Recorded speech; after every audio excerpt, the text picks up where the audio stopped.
YouTube, what is good? It is your boy, 𝙎𝙚𝙬. As you see, I'm here dripped out in that boohoo. Put me in a commercial. Put me in a commercial. This isn't a debate. But what I like to say is thank you for another glorious day. Thank you for tuning in to this fantastic show. We have some delicious snacks, and most importantly, we have some love, and we have an amazing guest, okay? Beautiful brown person, okay? We need more color. You know what's going on out here in this world. I know y'all see what's going on. And speaking of that, I happen to have some clothing. The Cameraman. It'll pop up across the screen. Very epic clothing, all pristine. You know what I'm saying? I don't have it on right now because I've already wore it in every video, and I don't want to make it redundant. With that being said, hit the like button, hit the subscribe button, and then follow me on Instagram at 𝙎𝙬𝙬. Pop across the screen. That's all I got to say. I'm medicated, you're lovely. Let's get into these snacks. Today we're making vegan meatloaf with rice, brown rice to be exact, some vegetables I found in the fridge. We have broccolini and asparagus. Hope you're ready, because it's gonna be bougie and get you that second date. You did. So in today's fantastic episode, there are 3 stars. Yes, I said 3. Me, this Impossible Beef, and me. Check my Instagram out at @IsAfroGoddess. That's gonna appear magically across the screen. And back to my beautiful face. See this Impossible Beef we have here? It's 19 grams of protein per serving. We're gonna turn this into vegan meatloaf, right? Have you ever had vegan meatloaf? No, sir. Are you excited to try this? Yes. Have you ever tried Impossible Beef? No, I have never. It's the first time for everything. Are you hungry? Yes, I am high, y'all, and I'm hungry.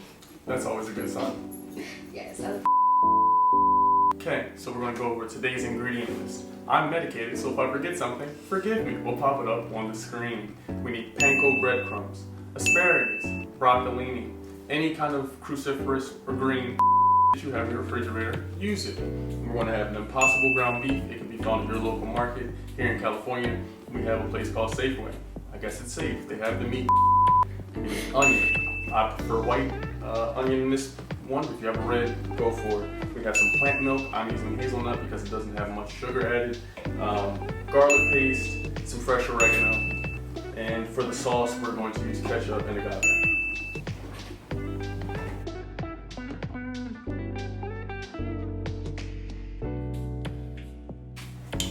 So now, this is the white onion, aka the Caucasian onion, whatever you want to call it, sweet, whatever. Okay, it's an onion. We're going to cut this into a medium dice. Right down the middle, that's what I like to do. Take that jacket off. And also, this can be found in my last video.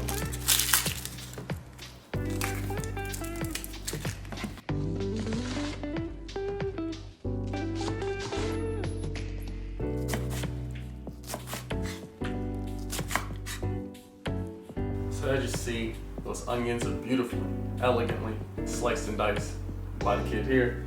But now the star of the show are these green vegetables, okay? I'm gonna take care of these. But you're like, where's the meatloaf? Where's the Impossible? I don't see you. My guest is gonna take care of that.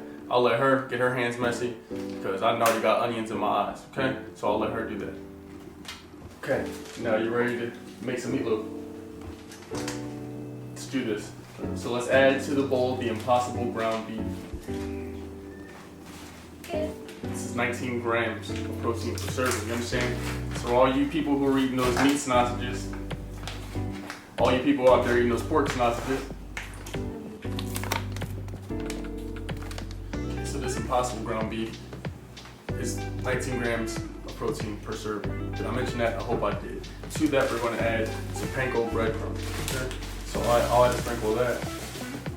How much panko breadcrumb? I like to go by eyeballing. Okay, so that was pretty much about 2 tablespoons of panko breadcrumb. And now I'll have you add some onion, the white onion right here. No, probably, let's see, yeah, that should be good. Yeah, that'll be a handful. So, it wasn't like, we'll say 3 tablespoons. almost a handful.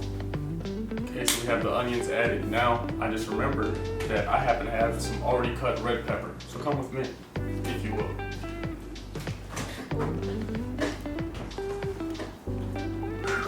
Voila. Already cut red bell pepper. What you got? Another 2 tablespoons, just to give it some color. And the bell peppers have some antioxidants in them. Add a little more. looks beautiful. It got vibrancy, you know, some colors in there. Oh, okay. All right, that should be perfect. Now we have some minced garlic. It's already garlic paste. Boom. Add that to the bowl, about a tablespoon. Or as I like to say, count to 3. And now we add some hazelnut milk. This is my plant milk of choice. How much to add? I would say about 3 tablespoons.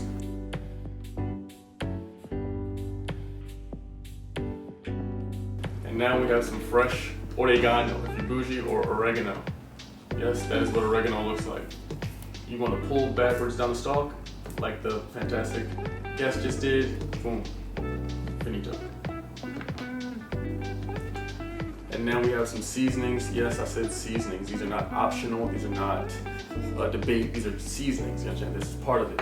So we have some dried thyme. First, we're going to add we're going to add some ground cumin. How much? I don't know. A teaspoon. You know what? Make that.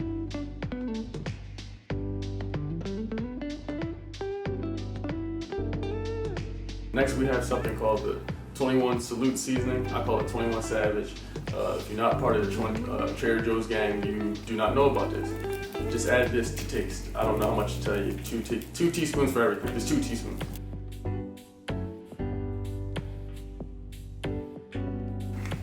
And then we got that beautiful ground thyme. Boom. That goes in a lot of different cuisines, Jamaican food. Be very careful with that. I like to pour that into my palm first. Alright, so now, you thought you was done. You thought it was over, didn't you? No, it's not. You didn't put any salt. Again, this is not optional. If a person that you know, you're friends with, your co-workers with, they try to cook you something, and they say, this is saltless, you pull them to the side, you ask them what they're going through, okay? Put salt in. This is going to be another 2 teaspoons, or to taste is what I like to say.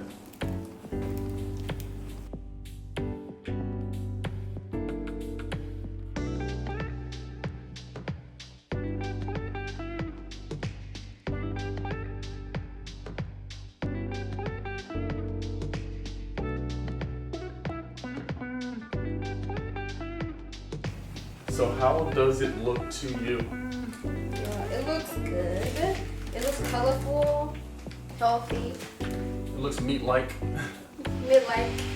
We're going to get this into the oven now. I'll let you put that in. This is at 375. 375, we'll let it go for, I don't know, about between 15 to 18 minutes. That should get the internal doneness I desire. And I want it to get a little brown because after that, we're going to top it with the homemade barbecue sauce. But for right now, I'm going to get some brown rice. You know, we gotta make a meal of it. So we got some, this is wild brown rice because we don't just do regular stuff here. We're a bit bougier than you. So we're gonna add the rice to the water. Watch.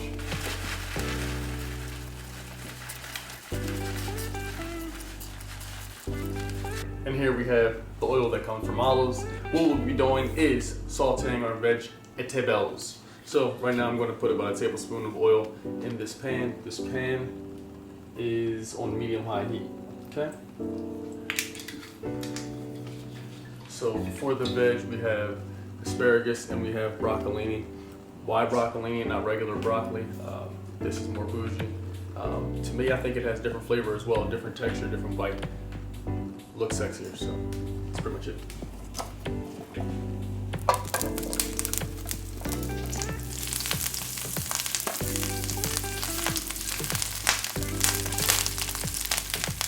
I like to lay everything in the same direction.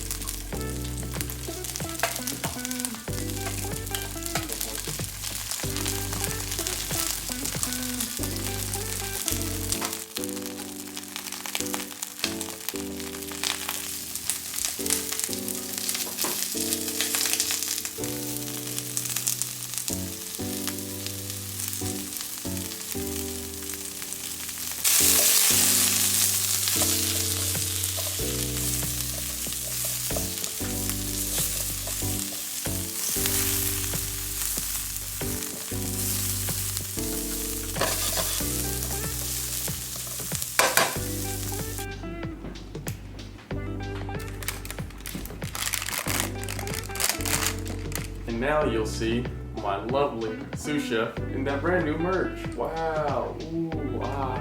I'm a whole ass people. And now, what we'll do is make homemade barbecue sauce. So, to the cup, we're going to add a lot of ketchup. Not agave yet, a ketchup.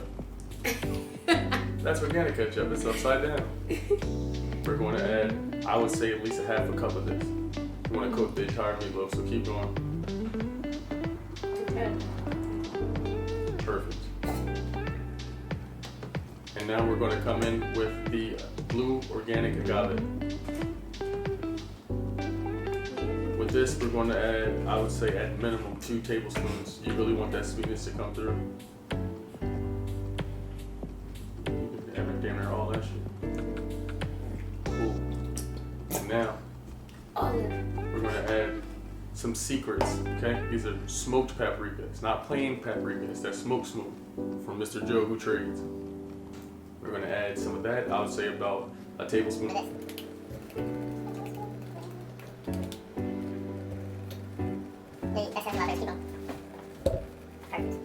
And now we're going to hit them with that secret, the secret weapon. That's that Chinese 5 spice. That is not in your mom's kitchen. You need to go get this, fellas. If you want that second date with the ladies, you get me. Go ahead and sprinkle some of that. I'll say about a teaspoon of this. And now we're going to add some white pepper to finish it off. Teaspoon of white pepper. Delicious flavor. Real bougie also. That's me. We're going to go ahead and mix that together and then paint that on the beautiful little fruit meat.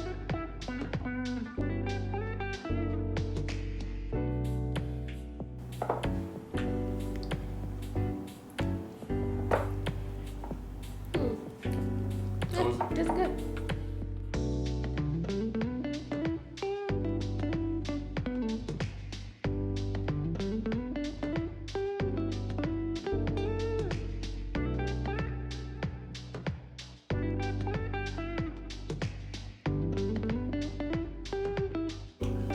Okay, so now we're waiting for the meatloaf to brown. But here are a couple questions you may be asked as a vegan. Hey, what's in that? What do they make that of? Where does it come from? What is in that? But when they eat meat, do they ask anything? Ask a person who's eating a cheeseburger where that cheeseburger comes from. What's in that? Where was it made? What farm did the cow grow up in? Got pretty quiet, didn't it? Now back to the meatloaf.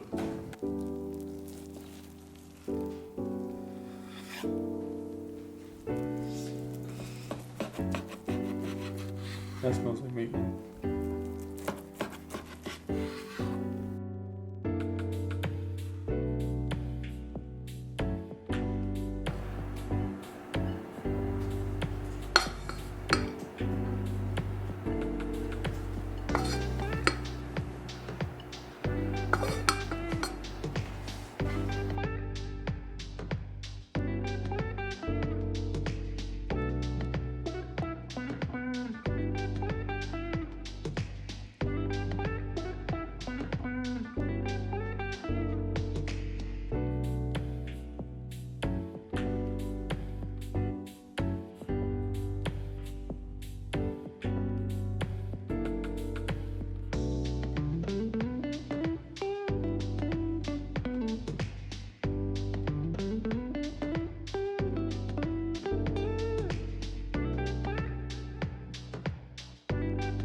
Okay, so after that short amount of time, the meatloaf is complete. How do you think it looks? It looks delicious. I'm eyeing it. Does it look like real meatloaf? It do. It does. It does. It smells meatloaf. It smells good. It smells good and it smells super healthy. There you go. So would you, look, we're going to taste this. And then after we taste it, you're going to say whether if somebody made you this or if you made this for yourself, would you prefer this over the real? Okay. Okay. So let's give this a taste. Here we go, people.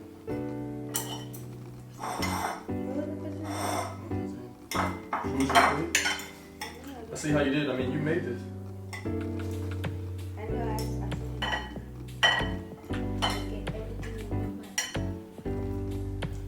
I know what I think.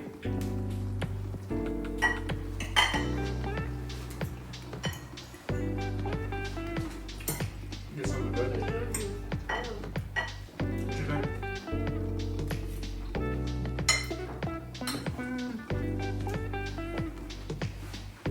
See that? Looks like she's enjoying. So, That's good. what is your thoughts after tasting that first bite? Thank you. My bad, y'all. No, this is good. I think I did a good job. With the help. She made it. It was simple. She never even made vegan food ever in her life. Okay, hold on. Pause. No, wait, I've never made vegan food ever. Yes, that's true. So would you give this on a scale of 1 to 10, 10 being you would run back and tell someone about this dish? I'll do it. It's like an 8. I'll Okay, take that. 8. Yeah. 8 for 10 is good if you shoot. Yeah. 8 for 10 that's in pretty free throws. good to me. That's 80%. No, that's pretty good to me. Like really. Cause if it's not, I'll give it below 5. You know how you said the Facebook rating. Mm-hmm. If you're under 5, 8 and above, maybe 7.5. Above, good. Perfect. So we shooting 80%. 80% is I'm talking about. If you're shooting 8 for 10 from the line, that's 80%. In basketball, 80% is good. So I'll take 80%. Basketball. So what I want you to do is look me in the eyes and promise me you're gonna go out there and try something different. I want to thank my amazing guests. I want to thank you for wearing this amazing hoodie. I want to thank you all for tuning in. Make sure you hit the like button, the subscribe button. Make sure you follow me on Instagram. Make sure you check out the last video. Make sure you check out the merch because it's lit. And most of all, make sure you stay healthy, stay lit, stay awesome. Until next time, you did.